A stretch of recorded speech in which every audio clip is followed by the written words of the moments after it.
I don't know the facts of the president's case. I don't know the facts of the former president's case.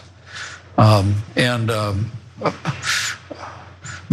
what we've got to have in this country is equal treatment under the law. Do you ever second guess yourself? That was a constitutional right that you had to send those votes back to the states. I know by God's grace I did exactly what the Constitution of the United States required of me that day.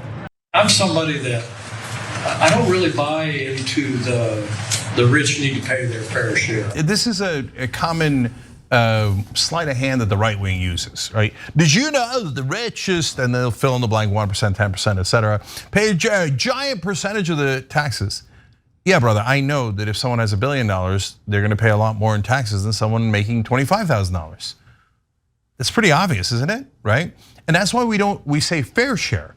We're not saying, okay, give me 100% of what you made. We're not saying, it's, Jesus Christ, I mean, we're down to, like I said, some of the lowest rates in the world. The corporate tax rate is preposterous. It's down to 21%. By the time they put in all the loopholes, the Irish sandwich and the double Dutch and all the different crazy things that they do in Cayman Islands and et cetera, they're down to effective tax rates that are nearly nothing. And often Amazon that makes trillions will pay nothing in taxes.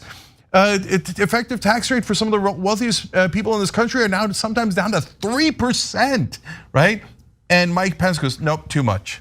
Too much. The poor rich. I mean, come on. But the question is, allegation that an investigation into obstruction, which you clearly did not do, if that is something that investigators see as possible, and even enough potentially to indict the former president, do you think that that should go forward? Well, I would hope not. I know he's a Christian, but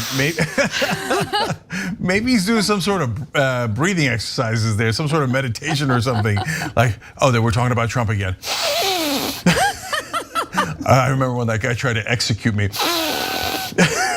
Okay, but I can't insult him too much because the base loves him. Stop making that face.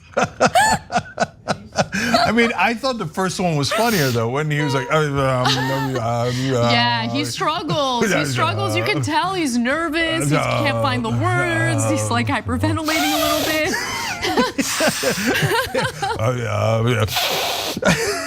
bit. Dude, you ain't gonna win. You ain't gonna win. Go home. Go home to mother. Go home to mother, please. I'm begging you.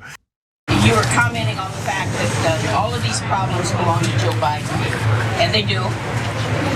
However, if it wasn't for your vote, we would not have Joe Biden in the White House. Right.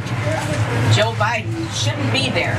And all those wonderful things that you and Trump were doing together would be continuing, and this country would be on the right path. Do you ever second guess yourself? That was a constitutional right that you had to send those votes back to the states.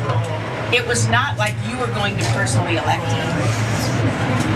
We all know by the number of votes that were there who won that election. The Constitution of the United States in Article 2 says the job of the vice president is to serve as the presiding officer of a joint session where you open and count the votes. Don't take my word for it, go read the Constitution. Not really, I say this with great affection and respect. The Constitution is very clear. My job was to oversee a session of Congress where objections could be heard, and I made sure that objections would be recognized. So we would hear whatever evidence or whether debate there was, but the Constitution says you open and count the votes, no more, no less. The Constitution affords no authority for the vice president or anyone else to reject votes or return votes to the states. I'm sorry, ma'am, but that's actually what the Constitution says. No vice president in American history ever asserted the authority that you have been convinced that I had. So you know that I'm not a fan of Mike Pence, and I wouldn't vote for him if my life depended on it.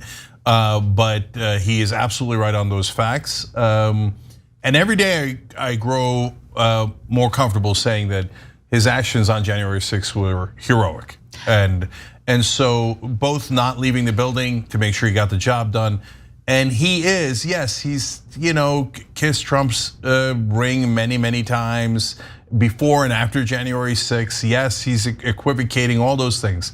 But when push came to shove and Trump bullied everyone else, they always caved and did whatever he wanted. And Pence, when it counted the most for our democracy, did not cave. And you got to give the brother that. And his answer here was near perfect, not just because he's factually correct, but he said it in a way where he was not fighting with the person, he was not insulting them, he was getting them to maybe open their mind to facts they never heard because they'd listened to right-wing media and Donald Trump.